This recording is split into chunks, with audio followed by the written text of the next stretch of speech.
दोस्तों, मेरा नाम है आकांक्षा सुकीर्ति। तो स्वागत है आपका सुकीर्ति क्लासेस में। तो आज यूपी पीसीएस के द्वारा कंडक्ट कराई गई असिस्टेंट प्रोफेसर का एग्ज़ाम हुआ था। तो उसके जो शुरुआत के 30 क्वेश्चन जीएस बेस्ड पूछे जाते हैं, वो आगे भावी आने वाले एग्ज़ाम्स में सभी एग्ज़ाम्स के लिए बहुत ज़्यादा इंपॉर्टेंट है। तो उनका आज मैं आंसर लेकर आई हूँ। तो इसमें सबसे पहला क्वेश्चन हम लोग देखते हैं कि किसी निश्चित कोड भाषा में हिम -एस को 21 लिखा जाता है और उसी कोड भाषा में SIF -TAG को किस प्रकार लिखा जाएगा। कुछ नहीं, कोड ABCD निकाल लेना, उनको जोड़ लेना, -ACE का कोड निकाल के जोड़ लेना, जो वो 21 आएगा। अब इसी में सिप और टैग को माइनस कर लेना, तो 16 आंसर आ जाएगा। फिर आगे अगला दे रखा है कि मिसेज़ यूनिवर्स का ताज जीतने वाली पहली भारतीय महिला पूछा गया, तो ये हो जाएंगे शेरी सिंह। अगला यहाँ पर दे रखा है क्वेश्चन कि पृथ्वी की उत्पत्ति से संबंधित निहारिका परिकल्पना किसने प्रस्तुत की है, तो इसका हो जाएगा लाप्लास। अब राजस्थान के अर्धशुष्क क्षेत्रों में पीने के पानी के भंडारण के लिए पारंपरिक भूमिगत टैंकों को क्या कहा जाता है, तो ये हो जाएगा टंका। फिर आगे अगले क्वेश्चन की तरफ बढ़ते हैं। यहाँ पर दे रखा है कि यूनेस्को की अमूर्त सांस्कृतिक विरासत में हाल ही में किस भारतीय त्यौहार को शामिल किया गया, तो इसका हो जाएगा दीपावली। फिर अगला दे रखा है जब लेड नाइट्रेट पाउडर को एक क्वथन नली में गर्म किया जाता है तो भूरे रंग की जो फ्यूम निकलती है वो फ्यूम है NO2 की। फिर आगे दे रखा है स्वास्थ्य की परिभाषा को लेकर के, ये तो आगे आप लोग मेंस में भी कोट कर सकते हो, तो इसको ध्यान से देखना, ठीक है। इसमें दे रखा है कि स्वास्थ्य की जो परिभाषा है संपूर्ण शारीरिक के साथ मानसिक और सामाजिक कल्याण की अवस्था के रूप में देखा जाता है, एक समग्र दृष्टिकोण के रूप में। फिर दे रखा है कि क्या है, जो केवल रोग और दुर्बलता की अनुपस्थिति नहीं है, तो इसका आंसर हो जाएगा WHO द्वारा ये डेफिनेशन दी गई है। कहीं भी रख देना, आप लोग मेंस में कहीं भी इसको कोट कर सकते हैं, WHO द्वारा स्वास्थ्य की परिभाषा क्या दी गई है। फिर अगले क्वेश्चन की तरफ हम लोग बढ़ते हैं। अगला दे रखा है दाराशिकों के 52 उपनिषदों का फारसी में अनुवाद किस शीर्षक से किया गया, तो इसका हो जाएगा सिर अकबर। फिर अगला मैचिंग को लेकर के क्वेश्चन दे रखा है पॉलिटी से, ये सुमेलित नहीं है, कौन सा सुमेलित नहीं है, तो 42वां 44वां संविधान संशोधन 73वां 74 बहुत ज़्यादा इंपॉर्टेंट रखते हैं, दिमाग में रहते भी हैं। तो इसमें 42वां दे रखा है मौलिक कर्तव्य, तो सही हो जाएगा। फिर अगला दे रखा है 44वां संपत्ति के अधिकार को खत्म कर दिया गया, तो मौलिक अधिकार के दर्जे से, ये भी सही है। 73वां संविधान संशोधन पंचायती राज, ये भी सही है। और ये स्थानीय स्वशासन होना चाहिए, यहाँ केंद्र राज संबंध दे रखा है, तो यही गलत हो जाएगा, ये आंसर हो जाएगा। फिर अगला क्वेश्चन हम लोग देखते हैं।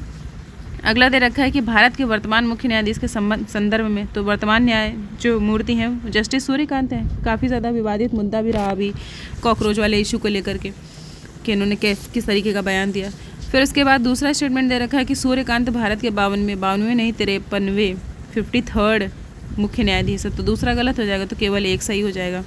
फिर आगे अगले क्वेश्चन की तरफ देखते हैं। अगला दे रखा है कॉफ़ी की कौन सी किस्म जो शुरुआत में यमन से लाई गई थी और भारत में उत्पादित की जाती है और दुनिया भर में उसकी बहुत मांग है, तो ये जाएगा अरेबिका।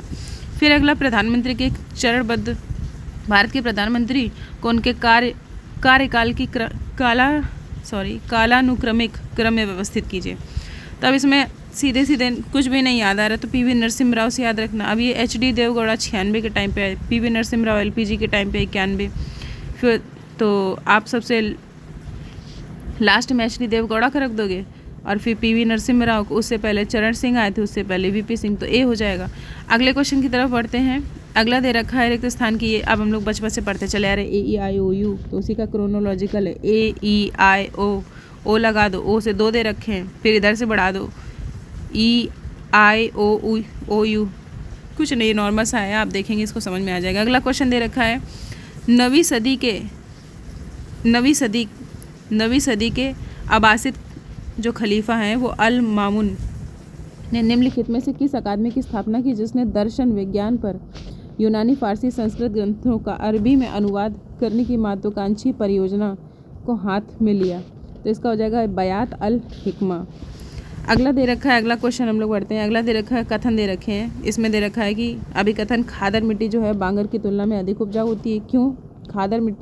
खादर जो होती है नई जलोढ़ मिट्टी होती है जिसमें महीन कणों की सांद्रता अधिक होती है और कंकड़ ग्रंथियाँ जो होती हैं वो कम होती हैं, तो दोनों सही हैं। स्पष्ट अगले क्वेश्चन की तरफ बढ़ते हैं, मतलब कथन और कारण दोनों सही है।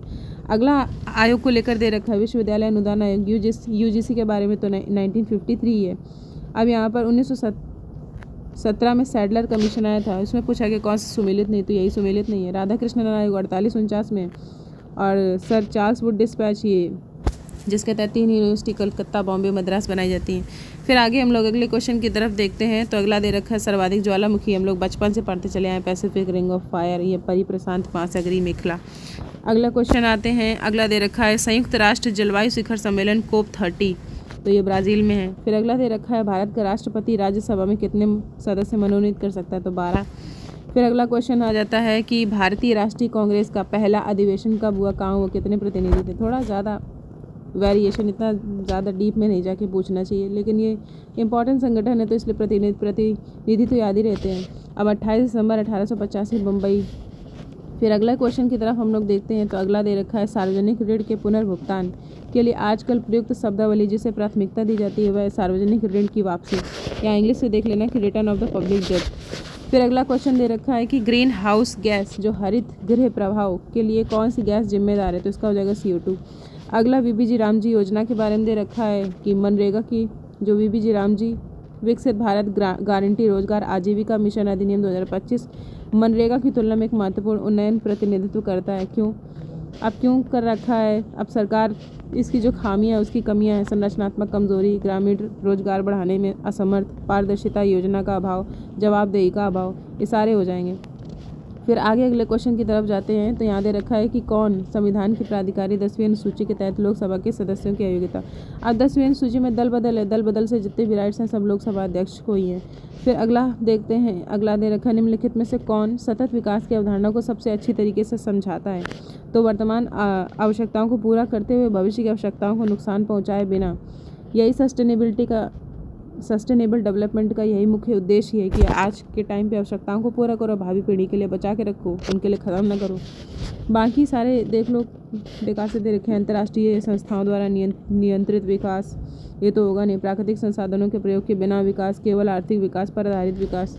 फिर अगला, चलो अगले क्वेश्चन की तरफ आ जाते हैं। अगला दे रखा है व्यष्टि अर्थव्यवस्था और समष्टि अर्थव्यवस्था का सर्वप्रथम निर्माण किसने किया था। थोड़ा सा कन्फ्यूज़न हो सकता है कीन्स और ये फ्रिश को लेकर, तो ध्यान रखना यहाँ रेगनर फ्रिश है।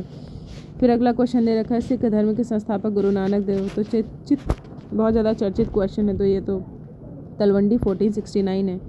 फिर अगला क्वेश्चन दे रखा है भगत सिंह के बारे में कि अगला क्वेश्चन दे रखा है कि भगत सिंह निम्नलिखित में से किस संस्था के संस्थापक सचिव थे, तो यहाँ हो जाएगा पंजाब नौजवान भारत सभा।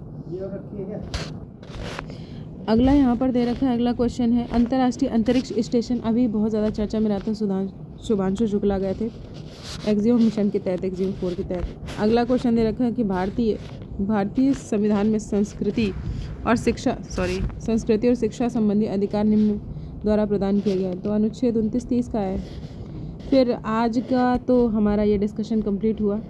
आगे की भावी योजनाएं कुछ मैं आपको बताना चाहूँगी, जिसमें हम देखेंगे कि आप की बहुत ज़्यादा डिमांड, मतलब काफ़ी ज़्यादा डिमांड के बाद इतिहास को लेकर हम लोग एक हिस्ट्री से ही ओरिएंटेड पूरा एक अलग ग्रुप ही लेकर आएंगे, मतलब अलग चैनल लेकर आएंगे। उसी में ही हिस्ट्री से जितने भी रिलेटेड एग्ज़ाम हैं, चाहे फिर वो UGC नेट का हो या फिर असिस्टेंट प्रोफेसर का हो या फिर TGT PGT से रिलेटेड कोई एग्ज़ाम हो, तो जितने भी हिस्ट्री से रिलेटेड ऑल ओवर जितने भी होलिस्टिक पूरा अप्रोच, उसमें हिस्ट्री से रिलेटेड पूरा वो चैनल ही हिस्ट्री पे बेस्ड रहेगा। तो अभी हमने यहाँ इस चैनल पर तो GS का पेपर डिस्कशन कर लिया, लेकिन उस चैनल में हम लोग जो अभी आज का जो पेपर हुआ असिस्टेंट प्रोफेसर का UPPCS द्वारा जो कराया गया है, तो उस पेपर के डिस्कशन के साथ ही हम लोग उस पेपर की उस चैनल की शुरुआत करेंगे। तो आप लोग उस चैनल से जुड़ जाइए, जिसको भी आगे आने वाले इस हिस्ट्री से रिलेटेड जितने भी एग्ज़ाम हैं आगे मतलब अपीयर होना है, तो सभी लोग उससे जुड़ जाइए। काफ़ी ज़्यादा फ़ायदेमंद है आप सभी के लिए। बाकी इस चैनल पर जो हम लोग GS बेस्ड ओरिएंटेड जो नई सीरीज़ लाने वाले हैं, चाहे वो हिस्ट्री से हो चाहे वो मॉडर्न हिस्ट्री से हो, जितने भी RO UPPCS वो हमारी एज़ इट इज़ रहेगी। और करंट अफेयर का भी हम लोग जो सीरीज़ लेकर आ रहे हैं वो सारी चीज़ें एज़ इट इज़ रहने वाली हैं। तो ज़्यादा से ज़्यादा इस वीडियो को लाइक कीजिएगा, सब्सक्राइब कीजिएगा और उस चैनल से भी जुड़िएगा जिनकी डिमांड है, जिनके आगे एग्ज़ाम्स वगैरह लगे हुए हैं। तो फिर इसी के साथ मैं चलती हूँ। नमस्कार।